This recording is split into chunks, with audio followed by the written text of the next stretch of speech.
Hello, everybody. Welcome back to another video. Today, I'm going to be talking about just the dominance of in the polls against Donald Trump versus Joe Biden. I made my election prediction. I made it versus Kennedy as well. So many people were, upset with my prediction and thinking that I'm just making the wrong decision, and that, one poll, one said it. They said when I spoke about these New York Times polls, if I can find them, I don't know where they are actually. Yes, right here, the New York Times polls. On Sunday the 5th, saying Trump is dominating. Do I think that he was winning by this much? But no. And then they were like, no, this is only one poll. This was a landline poll. Only old people answered the phone. This, that, and the other thing. The truth is, Donald Trump against Joe Biden he's going to defeat Joe Biden at this point in time. Of course, there's an entire year until the actual general election, but every single polling indicator is showing Donald Trump up and showing Joe Biden's approval at all-time lows. Now, does it mean that the polls aren't always accurate? Absolutely. I'm a very big proponent that the polls are very much not always accurate. They weren't accurate. They weren't so accurate in 2016. They were slightly more accurate in 2020, but also inaccurate as well. Um, but the margins on these polls are showing that they're outside the margin of error. For the Trump plus 11, that's outside of the margin of error for this poll. But let's just take a look at the newest polls out there, and then the most recent polls. So we can just go right from the 5th, right from when those New York Times polls, nothing on the 6th, but uh, the 7th, we have the New York Times poll, Trump, Biden, Kennedy. So continuing the New York Times, but I want to go to some different pollsters. Yeah, so we had a CNN poll. CNN poll, Trump versus Biden general election, Trump up 4 points in the general election. That's the popular vote right there. If Trump wins the popular vote, he easily wins the presidency. Um, of course, there was Wisconsin that had Biden up 2 in that poll, so Biden was winning there. And then we head to the 9th. We have more polls come out. We have Trump up 2 in Arizona, Trump up 2 in Nevada. He needs these to win. Tie in Michigan, tie in Wisconsin. Biden up 2 in Michigan. Trump up 4 in Pennsylvania. That's unprecedented.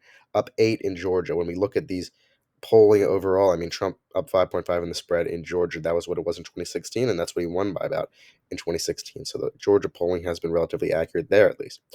Um, Looking at November 10th, the newest polls that came out today, there was Bloomberg. So it's not just CNN, as we see. It's Emerson, or CBS, excuse me, New York Times. It's Emerson, CNN, CBS, uh, Bloomberg, Data for Progress. Even when you look at the Trump Ohio, they can't even deny the fact that Trump is up 8 points in Ohio, and that's a Democrat pollster. When you look at the spread in Ohio, it's a solid state for Trump. That's why I put it in the safe category, because Trump's simply going to win that by a safe margin. Um, Looking at the Georgia poll, Trump up 7. As you just saw, the spread was 5.5. Pennsylvania, Trump up 3. Trump is up in Pennsylvania at the moment. Um, Looking at Wisconsin, a little bit closer, Biden slightly up in the spread. Nevada, Trump is going to be up big there. Trump 4 in Nevada. Just overall, Trump going up. Why do I think this is happening? As I said in my previous video, it could be my own bias, but when you look at the um, when you look at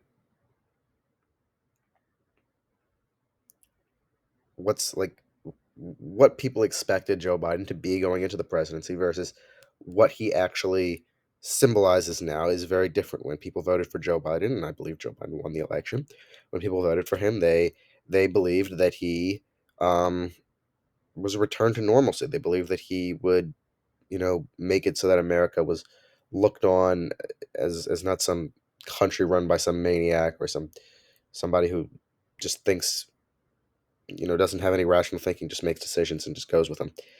And that's not really what happened. What happened was things objectively, in my mind, have gotten worse, especially economically, which is why you see, especially the Rust Belt states, shifting more in favor of Trump. But the economy has inflation is just out of proportion. You look at the unemployment rates, higher than ever.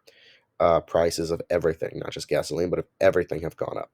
So when you look at all that, you see the fact that um, it makes sense as to why the polls are shifting so largely. It's just because Joe Biden has not really done the best job. And I don't think anybody's out there diehard Joe Biden supporter, but there are people that are out there that are diehard Trump supporters. Nobody's enthusiastic to go out and support Joe Biden, especially if if he doesn't really have much to show. Continued war globally, uh, just as a few points, and the economy just out of control. He doesn't have much to show. Under Donald Trump, I think objectively people can say the economy was very successful. I mean, very low unemployment rates. Inflation was at all-time lows. I mean, people were able to afford things much easier. I'll go over to 270 to win just to make a little map of things that are going on. This is obviously my Trump versus Biden prediction. Can reset it, but looking at, and I'm just going to classify states safe Trump states at the moment. I'm going to say Iowa and Ohio would be safe Trump. Maine second. Those are all states that Trump had previously won 8 or 9 points, even 10 points in 2020, 2016. Going into 2024, I just see him expanding on that, especially given the current environment. I can put Florida in safe. I'll leave it in likely just out of respect for that. But you can put the state of Georgia in likely at this point. You can put um, the state of North Carolina. I'll leave North Carolina out of it because North Carolina is a special case. But Georgia, Florida would be likely. You look at lean states. That's Nevada. That's Arizona. That's North Carolina. That's not Virginia. But that's Pennsylvania. And this is what it's looking like right now. When you look at, I'll give them, I won't give them Wisconsin. I'll put those as tilt Trumps. But that is essentially what he won in 2016 when he defeated Hillary Clinton. Aside from the state of Nevada, those were all the states that he needed to win. He needed to win. And I can put Texas as a safe state. Whatever, if you want to consider that some sort of competitive state. And he's leading in all of them at the moment. So this whole video that I'm making is to make a point, obviously, that I believe that Trump is up in the polls, that it's not just one pollster, it's not just one time thing, but that it is a repetitive thing that has happened. And it's due to many factors, such as what people expected Biden to be versus how he is now. But going forward, if the Democrats want to have a chance in the election, they just I just don't believe that they can nominate Joe Biden to be president again. Um, he doesn't have it in him. I don't think he doesn't have the support. He doesn't have the enthusiasm.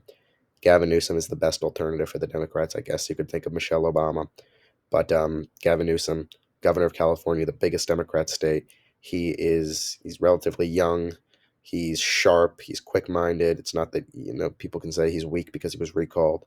He won his recall by 20-something points. So he's still very popular in California, and he would have the best chance, in my mind, of all the Democrats to win a general election at this point.